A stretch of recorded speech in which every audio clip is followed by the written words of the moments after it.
மாண்புமிகு எங்களின் இதய தெய்வம் புரட்சி தலைவி அம்மா அவர்களை வணங்கி நடைபெற இருக்கின்ற மத்திய சென்னை நாடாளுமன்றத்தினுடைய வேட்பாளர் அறிமுக கூட்டத்திற்கு தலைமை பொறுப்பேற்றிருக்கின்ற தலைவர் மரியாதைக்குரிய அண்ணன் பாலகங்கா அவர்களே, நீங்கள் எல்லாம் ஆவலோடு எதிர்பார்த்து கொண்டிருக்கிற பாட்டாளி மக்கள் கட்சியினுடைய நிறுவன தலைவர், வணக்கத்திற்கும் மரியாதைக்கும் உரிய மருத்துவர் ஐயா அவர்களே, தமிழகத்தினுடைய மீன்வளத்துறை அமைச்சர் மரியாதைக்குரிய சகோதரர் ஜெயக்குமார் அவர்களே, கழகத்தினுடைய அமைப்பு செயலாளர் சகோதரி கோகுலேந்திரா அவர்களே, அமைப்பு செயலாளர் ஆதிராஜாராம் அவர்களே, மாவட்ட கழக செயலாளர்கள் தம்பி டி நகர் சத்யா அவர்களே,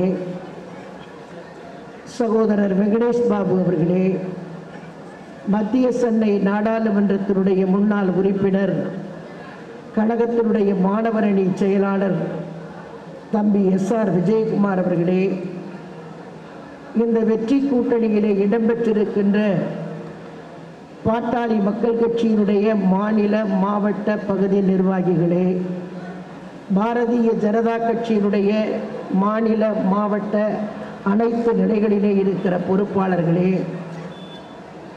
தேசிய முற்போக்கு திராவிடர் கழகத்தை சார்ந்திருக்கிற அனைத்து நிலைகளிலே இருக்கிற நிர்வாகிகளே, புரட்சி பாரதம் இயக்கத்தை சார்ந்திருக்கிற அனைத்து நிலையிலே இருக்கிற நிர்வாகிகளே, தமிழ்நாடு மாநில காங்கிரஸ் இயக்கத்தை சார்ந்திருக்கிற அனைத்து நிலைகளிலே இருக்கிற நிர்வாகிகளே,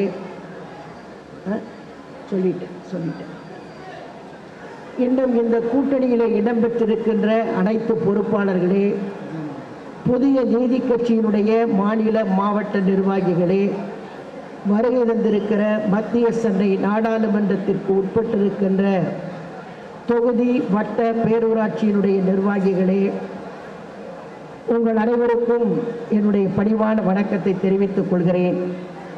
நம்முடைய வெற்றி வேட்பாளர் சாம்பால் அவர்கள் புரட்சி தலைவி அம்மா அவர்கள் சொன்னதை போல, எனக்கு பிறகும் கூட இந்த இயக்கம் 100 ஆண்டு காலத்திற்கு இருக்கும் என்று சொன்னதை போல, இந்த இயக்கத்திலே மிகப்பெரிய வெற்றி கூட்டணி அமைக்கப்பட்டு அந்த கூட்டணியினுடைய வேட்பாளராக சாம்பால் நிறுத்தப்பட்டிருக்கிறார். அவருக்கு எப்படி வேலை செய்ய வேண்டும் என்பது இங்கே உட்கார்ந்திருக்கிற அத்தனை கட்சிக்காரர்களுக்குமே தெரியும்.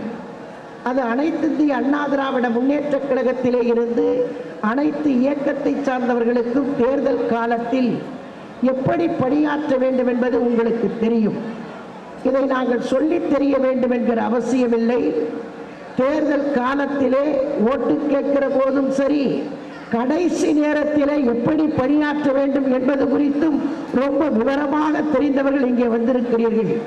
உங்களுக்கெல்லாம் நாங்கள் பாடம் சொல்லுவதற்காக இங்கே வரவில்லை. நீங்கள் எல்லாம் தெளிவான மனநிலையிலே அம்மா அவர்கள் சொன்னதை காப்பாற்றக்கூடிய விதத்திலே 100 ஆண்டு காலத்திற்கு இந்த இயக்கம் இருக்கும் என்பதை நிலைநாட்டுகிற விதத்தில் சாம்பால் அவர்களுக்கு வெற்றி சின்னம் மாம்பழ சின்னத்திற்கு நீங்கள் வாக்களிக்க வேண்டும். நம்முடைய ஜெயக்குமார் அவர்கள், மீன்வளத்துறையினுடைய அமைச்சர் ஜெயக்குமார் அவர்கள் ஒரு பேட்டியின் போது ரொம்ப அழகாக ஒன்றை சொன்னார். இது ரொம்ப இயற்கையான கூட்டணி என்று சொன்னார். அந்த இயற்கை என்று சொன்னால் உண்மையிலேயே அவர் எப்படி தேடி கண்டுபிடித்தார் என்று எனக்கு தெரியவில்லை. அவர் ரொம்ப இயற்கையான கூட்டணி என்று சொன்னார். மாம்பழம் அது இயற்கையிலே விளைவது ஒன்று. அதே போல தாமரை, அதுவும் தண்ணியிலே இயற்கையாகவே வரக்கூடியது.